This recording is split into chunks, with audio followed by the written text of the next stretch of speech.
চোখের সামনে সব তলিয়ে যাচ্ছে নদীগর্ভে।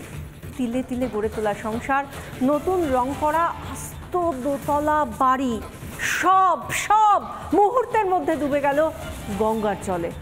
সব চলে যাচ্ছে দেখে কোথাও কান্নার রোল, কেউ আবার দৌড়চ্ছে যতটুকু শেষ সম্বল বাঁচিয়ে রাখা যায়।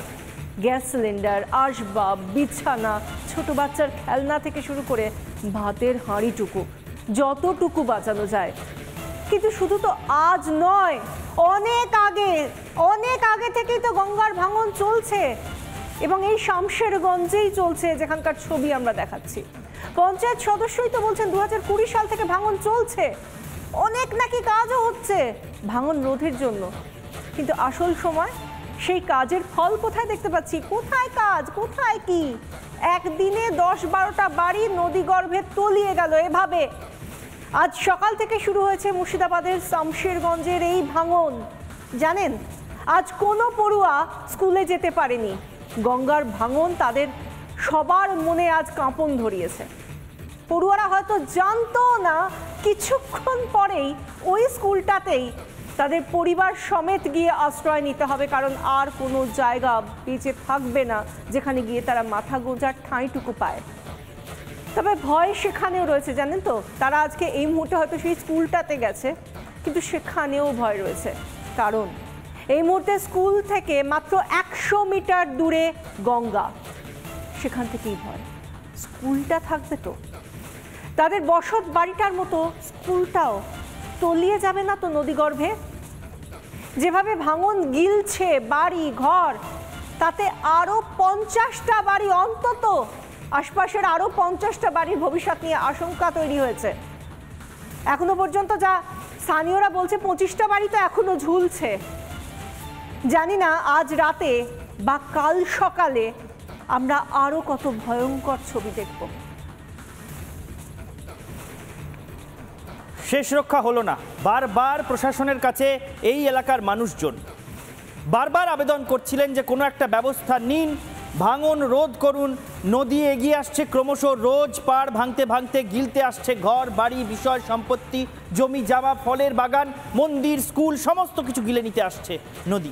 বারবার এই আবেদন করা হচ্ছিল প্রশাসনের কাছে, ওয়ার্নিং বেল বাজানো হচ্ছিল, কিন্তু প্রশাসনও কোনো ব্যবস্থা নিতে পারল না। গঙ্গা রাতারাতি সমস্ত কিছু খেয়ে নিল। একে একে ছবিগুলো দেখে নিই, বেশ কয়েকটা ছবি দেখুন। ছবিগুলো দেখলে শিউরে উঠবেন। প্রথমে একটা এই বাড়ি ভেঙে পড়ার ছবিটা দেখুন, কি ভয়ঙ্করভাবে নদীর গ্রাস আস্তে আস্তে এই বাড়িটাকে গিলে নিচ্ছে।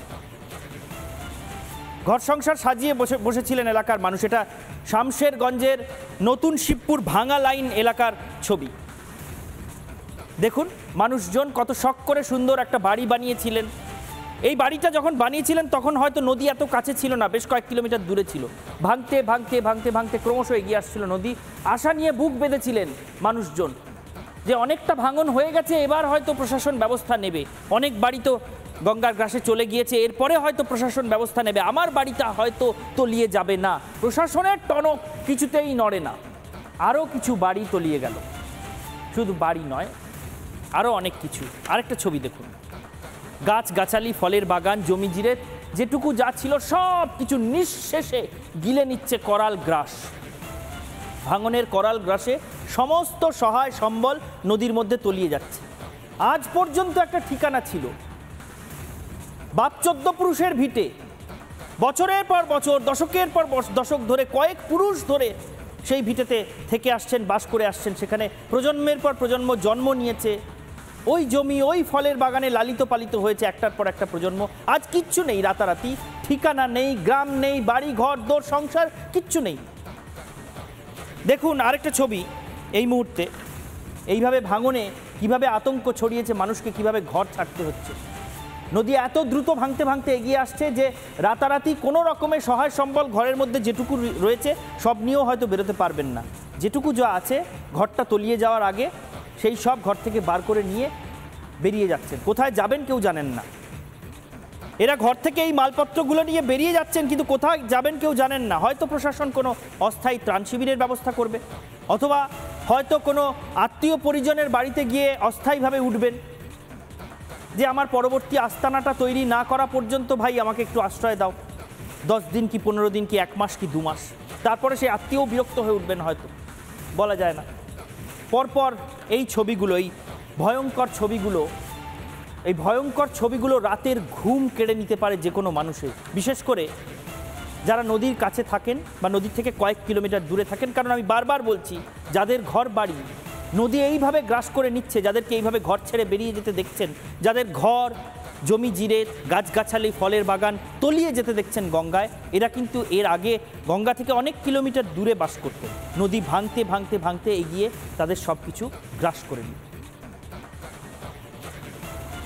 ঠিক এই জায়গা থেকে যখন আমরা দেখাচ্ছিলাম যে একটা আস্ত দোতলা বাড়ি কিভাবে একেবারে কয়েক লহমার মধ্যে, কয়েক মুহূর্তের মধ্যে কিভাবে নদীগর্ভে একেবারে তলিয়ে গেল আর নিশ্চিহ্ন হয়ে গেল এত বড় আস্ত একটা দোতলা বাড়ি। কিন্তু শুধু তো এই একটা বাড়ি নয়, প্রশাসনের হিসেবে 10টা, স্থানীয়দের হিসেবে অন্তত 10 থেকে 15টা বা তারও বেশি বাড়ি একেবারে নিশ্চিহ্ন হয়ে গিয়েছে, চলে গিয়েছে গঙ্গার গর্ভে এই ভাঙনের জেরে। এবং যেভাবে আজ সকাল 9:30 থেকে এই ভাঙন শুরু হয়েছে স্থানীয়রা বলছেন, আর সেই জায়গা থেকে তারা ভাবছিলেন যে কখন হয়তো তাদেরকেও চলে যেতে হবে।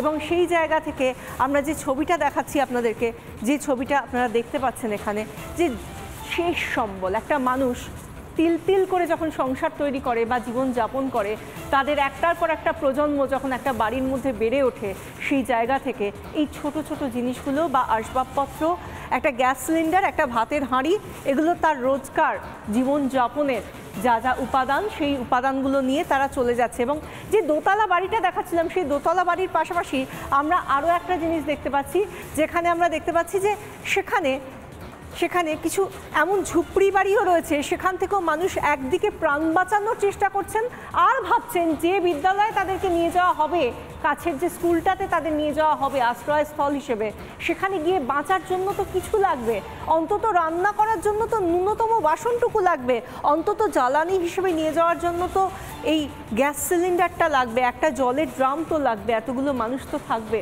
অন্তত আসবাবটুকু যতটুকু না হলেই নয় বা যতটুকু সম্পত্তি বাঁচানো যায় সেই চেষ্টাটা করছেন তারা। একটা আলমারি দেখুন কিভাবে একটা আলমারি পর্যন্ত নিয়ে যাওয়া হচ্ছে, চেষ্টা করছেন, কারণ সবটাই তো চলে যাবে জলের মধ্যে।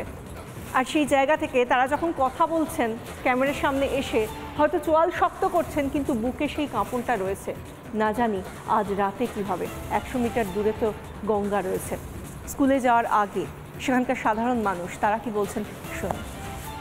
আধ ঘন্টা পর পর পড়ে যাচ্ছে, বাড়ি পড়ে গেল, এখন আমরা ভাঙাচোরা করছি, এখন থাকার ব্যবস্থা তো কিছু হয়নি, এখন কি করবে না করবে মেম্বার প্রধান জানে, এখন তো বলতে পারছি। প্রায় 10টা বাড়ি পড়লো, এখনকার মতন 10টা বাড়ি পড়ে গেছে। ওই ভালো বস্তা দিয়ে বাঁচছে, বলের দিয়ে তো বাঁধা হয়নি, বস্তা দিয়ে বাঁচছে।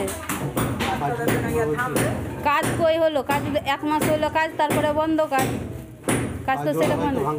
হ্যাঁ, কাজ হলে ভাঙতো না, ঠিক মতো বোল্ডার দিয়ে বাঁধলে ভাঙতো না। এখন করতে লেগেছে, ওই ভাঙতে আমরা সব টানা করতে লেগেছি, তো বাড়িঘর করছি, সব পড়ে গেল, বাড়ি তো সব টানছি, এখন সব নিয়ে যে কোথায় থাকবো আমরা, রাস্তাতে থাকবো। কতগুলো বাড়ি এখন পড়ে গেল, সব পড়ে গেল, জলে সব পড়ে গেল। গরিব মানুষ গেলে পড়েছিলাম, কোথায় যাবো কোথায় থাকবো।